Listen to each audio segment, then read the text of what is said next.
नमस्कार। आज हम ओशो के एक काफी जाने माने प्रवचन मन से परे की शांति, इस पर थोड़ी गहराई से बात करेंगे। हाँ, ये वो स्रोत है जो असल में हमें सोचने पर मजबूर करता है। बिल्कुल, कि जो असली शांति है या जिसे हम सत्य कहते हैं, वो शायद सवालों के जवाब में नहीं है, बल्कि मन की जो ये लगातार बकबक चलती रहती है ना, उसके पार किसी गहरे सन्नाटे में है। बिल्कुल, वो शोर के पीछे। तो आज हम यही समझने की कोशिश करेंगे कि भाई ये मन चीज क्या है, क्यों ये हमेशा विचारों में ही फंसा रहता है, और क्या वाकई ध्यान हमें उस शांति तक ले जा सकता है? हाँ, सबसे जरूरी सवाल। और एक बड़ी दिलचस्प बात जो इसमें कही गई है कि सत्य कोई जानकारी नहीं, हाँ, बल्कि एक जागृति है, एक अवेकनिंग।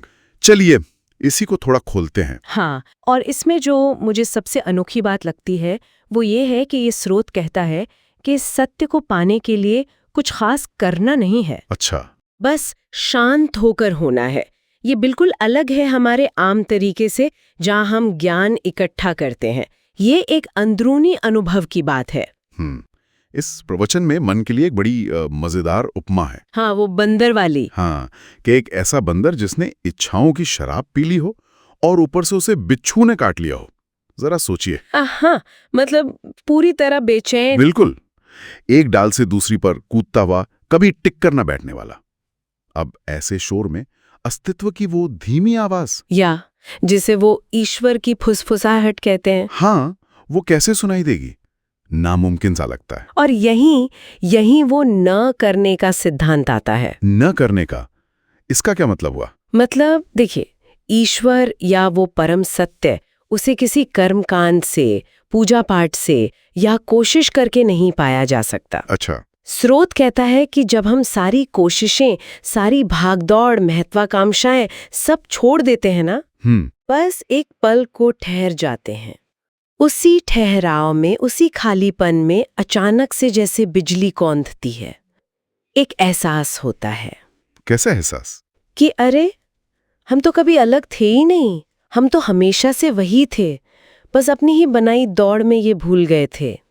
अरे वाह, ये तो एकदम अलग नजरिया है। तो फिर ध्यान का मतलब मन को कंट्रोल करना नहीं है या एकाग्र करना भी नहीं? नहीं, बिल्कुल नहीं, ये आम धारणा से अलग है। तो फिर क्या है? स्रोत क्या कहता है? इसके अनुसार ध्यान का मतलब है मन को बस देखना, साक्षी भाव से। साक्षी भाव जैसे आप नदी किनारे बैठे हों और पानी को बहते हुए देख रहे हों, बिना उसे रोकने की कोशिश किए, बिना उसे बदलने की कोशिश किए। विचार आएंगे बादल की तरह और चले जाएंगे, उन्हें ना पकड़ना है ना धकेलना है, बस देखना है तटस्थ होकर। अच्छा। और धीरे धीरे आप पाएंगे कि विचारों के बीच एक खाली जगह बनने लगती है, गैप्स आने लगते हैं। खाली जगह? हाँ, वही खालीपन, वही मौन। श्रुत कहता है वही हमारा असली स्वरूप है। हम वो चलते फिरते विचार नहीं है, हम वो शांत आकाश हैं जिसके पीछे ये सब हो रहा है।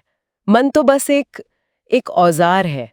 ये साक्षी भाव वाली बात, हाँ, आज की दुनिया में जहाँ इतना शोर है चारों तरफ, कितनी काम की लगती है। बिल्कुल, अपने अंदर एक शांत कोना बनाए रखने जैसा। हाँ, और एक और जरूरी बात उठाई गई है इसमें कि सत्य का किसी मजहब से लेना देना नहीं। हाँ, ये बहुत गहरी बात है।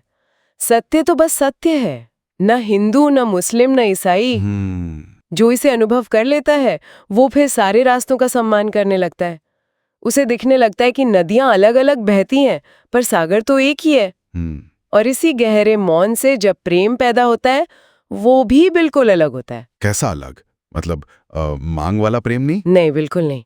वो जरूरत या मांग से नहीं आता, वो कोई सौदा नहीं होता। तो फिर? बल्कि इंसान अंदर से इतना भर जाता है कि प्रेम उससे बस बहने लगता है, जैसे फूल से खुशबू। वो भिखारी नहीं रहता। अच्छा। दाता बन जाता है, सम्राट बन जाता है। वो प्रेम बांटता है क्योंकि उसके पास इतना है कि वो रोक नहीं सकता।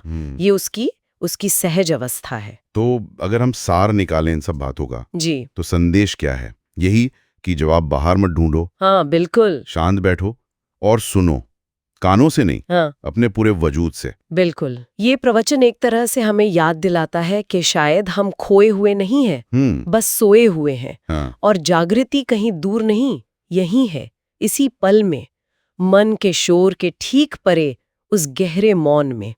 तो जाते जाते श्रोताओं के लिए एक सवाल छोड़ जाते हैं जी जिस पे वो सोच विचार कर सकते हैं। जरूर। अगर मन वाकई सिर्फ एक साधन है, एक हाँ। टूल, जी जैसा कि ये स्रोत कहता है, तो हमने किन किन तरीकों से, शायद अनजाने में ही, इस